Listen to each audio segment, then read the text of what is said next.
Hola, bienvenidos una vez más a Relatos en la Ventana. Hoy vamos a leer a la escritora Souvankam Tamabonsa, no sé si lo estoy pronunciando correctamente. A pesar de este nombre que nos resulta tan extraño a nuestros oídos occidentales, ella es canadiense, si bien evidentemente es de origen laosiano, nació en Tailandia en los años 70, donde sus padres, ambos laosianos, vivían en un campamento de refugiados huyendo de las matanzas de su país. Cuando Souvankam contaba con un año de edad, se trasladaron a Canadá, donde obtuvieron un refugio y asilo definitivo y fueron patrocinados por una familia canadiense. Souvankam entonces se crió como canadiense, pero evidentemente con todos los rastros culturales de la cultura de origen de sus padres. Ella estudió literatura en la Universidad de Toronto y cita como influencias a grandes autores de la literatura norteamericana, como la canadiense Alice Munro o los norteamericanos Truman Capote o Flannery O'Connor, es decir, grandes clásicos de la literatura norteamericana del siglo XX. Y esas influencias se advierten en estos cuentos, si bien es verdad que todos tratan historias de inmigrantes y de inmigrantes de origen laosiano. Antes de publicar este libro, Cómo pronunciar cuchillo, que es su primer libro de relatos, publicado en 2020, ella ya había publicado en Canadá 4 poemarios. Todos sus poemarios habían sido reconocidos por la crítica y habían obtenido algunos premios canadienses. Y este libro también fue premiado en su año de publicación allí, en 2020, con el premio Giller y el premio Trillium, ambos premios del sector editorial canadiense. La traducción que llega a mis manos es de Paula Galíndez y fue publicado por la editorial argentina Eterna Cadencia.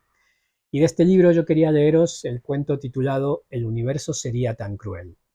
El señor Bong estiró el cuello para ver a la novia y el novio por encima de los invitados. Cuando los divisó, se volvió a su hija y a su esposa e hizo una predicción drástica. Ah, qué bien se los ve. Lástima que no vayan a durar. Habían invitado a Bong no porque fuera familiar o amigo de los novios. La joven pareja había acudido a él porque era dueño de la única imprenta de la ciudad que ofrecía invitaciones de casamiento en alfabeto laosiano.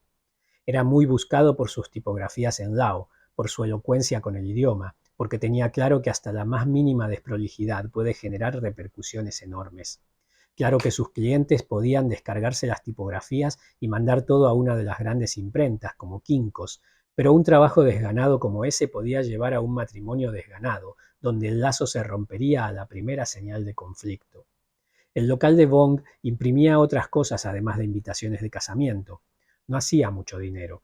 La mayoría de sus clientes eran los que las imprentas más grandes se querían sacar de encima, trabajadores y trabajadoras independientes que no compraban al por mayor, que no tenían tiempo para buscar en Internet, que no hablaban inglés. Haciendo sonidos y señas con las manos, Bong encontraba la manera de comunicarse con ellos. Esos eran los clientes que más le gustaban. Los granjeros que tenían mugre bajo las uñas por trabajar la tierra todo el día, los carniceros que no hacían a tiempo para cambiarse la ropa manchada de sangre, las costureras que solo tenían 20 minutos antes de volver al trabajo. Le hacían acordar a sí mismo. Ellos eran quienes se encargaban del trabajo engorroso del mundo. Los clientes que no le gustaban eran los empresarios que llegaban con trajes caros e igual le pedían que les hicieran un descuento. Los reconocía por sus relojes brillantes, por el pelo embadurnado hacia atrás y el bronceado, por su inglés impecable, por cómo lo miraban, como si no fuera más que un chiste que le contarían más tarde a un colega, por cómo le decían amigo y le corregían la ortografía. Siempre los echaba con un vete a la mierda. A veces, cuando estaba de buen humor y tenía tiempo, les seguía el juego un rato. Les permitía entrar al local unos 15 minutos y hablar, y dejaba que le mostraran sus gráficos de ventas y ganancias, esas formas sofisticadas de hacer las cosas que les enseñaban en la carrera de administración de empresas. Pero siempre terminaba gritándoles como a todos los demás. Esos hombres vivían resguardados por sus torres vidriadas de oficinas y sus secretarias y abogados y contadores charlatanes, pero en ese local, que era de él y que manejaba él solito, él mandaba.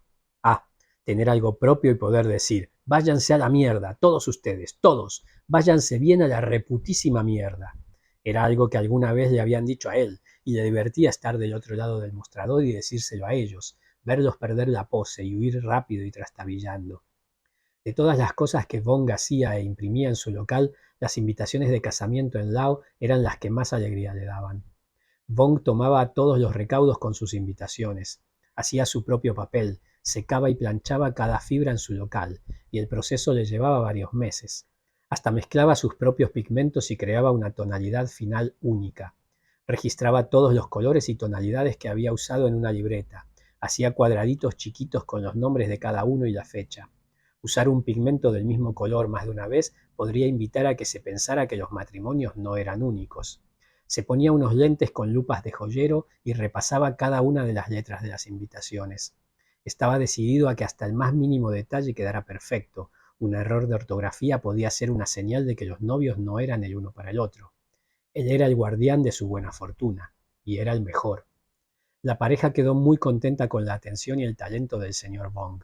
Cuando vieron las invitaciones con las letras en lao, con los bucles y giros, las florituras como moños, los novios chillaron de emoción y dijeron: señor Bong, nos encantan, son perfectas, hermosísimas. ¿Qué planes tiene para junio? Tiene que venir a nuestro casamiento, tiene que venir.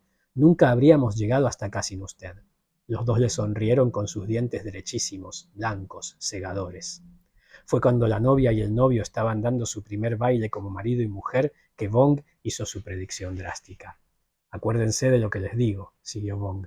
Este matrimonio va a durar menos de un año. Ay, ¿por qué dices eso? Dijo la señora Bong.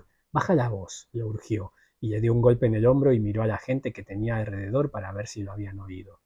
Pero todos estaban prestando atención a los novios. Algunos buscaban la mano de su marido o su mujer, recordando la primera vez que ellos habían bailado frente a familiares y amigos, o se estaban terminando lo que tenían en el plato para ir a buscar una segunda porción. Acababan de servirles a los invitados un rico plato de ensalada de papaya, arrolladitos primavera, arroz glutinoso, pollo picado con finas hierbas y especias, y dulces envueltos en hojas de plátano. Menos de un año, esa es mi predicción. Y ya sabes que con estas cosas nunca me equivoco. ¿Te acuerdas?, dijo señalando a su hija de 27 años. La mujer asintió y él siguió. Si pago una langosta entera, quiero que me sirvan una langosta entera. Se refería a que siempre que pedían una langosta, lo más caro del menú, Bong tenía que asegurarse sí o sí de que le estuvieran dando lo que había pagado. Aunque hubieran abierto o masticado el caparazón de la langosta hasta volverlo papilla, él les pedía a todos que devolvieran las partes a la bandeja para reacomodar los fragmentos rotos, desdoblar los huesos hasta que volvieran a su forma original y poder reconstruir el cuerpo de la langosta para ver si faltaba algo. Una vez faltaron una pinza, media cola y algunas patas. Bong lo sabía. Llamó al mozo, armó todo un escándalo y dijo que lo habían engañado, y se aseguró de que todo el restaurante se enterara de que él no iba a tolerar que lo engañaran así.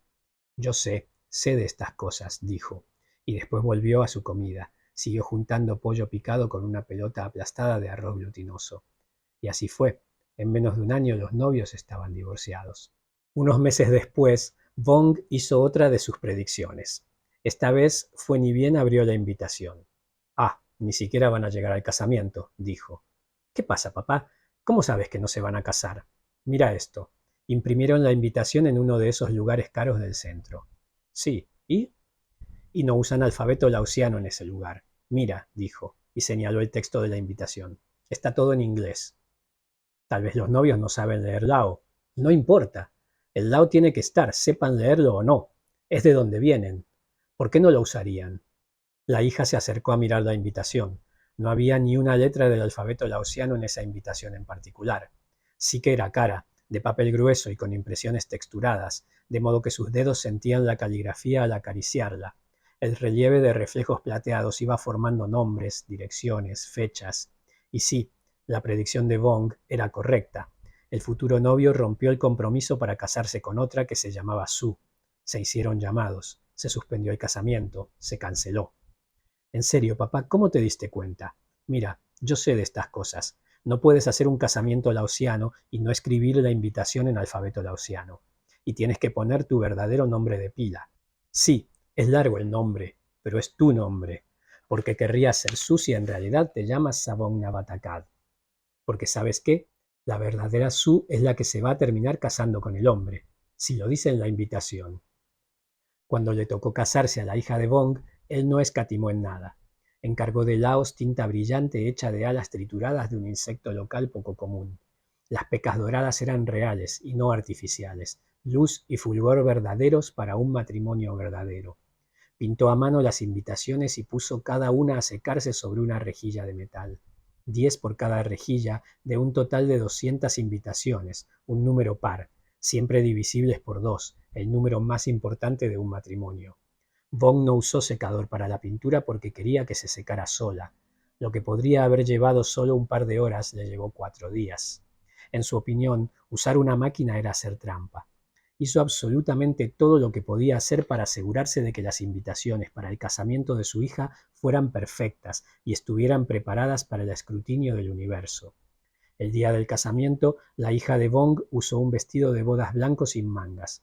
Era liso, no tenía encaje ni botones. La tela caía a cascadas por el cuerpo como una fuente de leche. Pero el novio no apareció. La dejó plantada. Cuando quedó claro que el novio no iba a llegar, la hija de Bong se levantó el borde del vestido y fue corriendo a buscarlo, furiosa. «Esto es tu culpa, ¿no? Fueron las invitaciones. Estaban mal hechas». Bong trató de pensar alguna respuesta, algo que explicara por qué el casamiento había resultado así. Encontré una invitación detrás de la puerta, dijo. Se me debe haber pasado. Tienen que salir todas las invitaciones al mismo tiempo. Quedó una nada más. No pensé que el universo sería tan cruel. Perdón. Claro que no era verdad, ni por asomo. Había estado en cada detalle, y ahora no había suficientes vete a la reputísima mierda que pudieran hacer que ese chico cambiara de opinión. Pero ¿cómo le iba a explicar a ella que el chico que ella amaba no era bueno ni la trataba bien, que no la amaba, que a veces lo que parecía amor solo parecía amor, pero no era real? No pudo más que decir, sí, es culpa mía, todo esto es culpa mía. Este es el relato «El universo sería tan cruel» de Souvankam Tamabongsa. Espero que os haya gustado.